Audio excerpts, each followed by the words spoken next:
আসসালামু আলাইকুম রহমতুল্লাহি ওবরাকাতুহ। আলহামদুলিল্লাহ, আল্লাহর কাছে লাখ কোটি শুকরিয়া আদায় করি। এই মুহূর্ত আমাদের কাবাস তাওয়াফ করা শেষ হয়েছে। আল্লাহর কাছে লাখ কোটি শুকরিয়া, এই জন্য ভিডিওটা বানাইতেছি। আগে আপনার তাওয়াফ শেষ করতে হবে। যারা ভিডিও করেন মক্কা আইসা, অনেকে দেখি তাওয়াফ করে আর ভিডিও করে।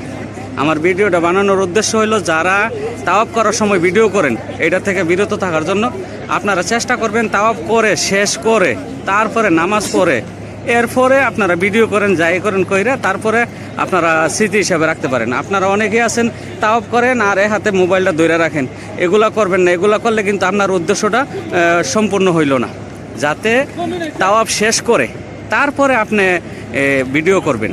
অনেকেই আছেন, বহু লোক দেখছি পায়ে জুতা পর্যন্ত আছে, অহরহ লোক। এগুলা থেকে বিরত থাকবেন, এগুলা করবেন না। এখানে অনেকেই সুস্থ সবল মানুষ আছে, একবার শক্তিশালী মানুষ, পায়ে জুতা। যারা এই ভিডিওটা দেখবেন এবং শুনবেন তারা এগুলা থেকে বিরত থাকবেন। আপনাদের সকলের কাছে আমার অনুরোধ, তাওয়াফ শেষ করে তারপরে ভিডিও করবেন ইনশাআল্লাহ। আর যারা ভিডিওটা দেখবেন সবাই শেয়ার করবেন, লাইক করবেন, যাতে যারা এই ভিডিওটা দেখে তারা যাতে শুনতে পারে, বুঝতে পারে।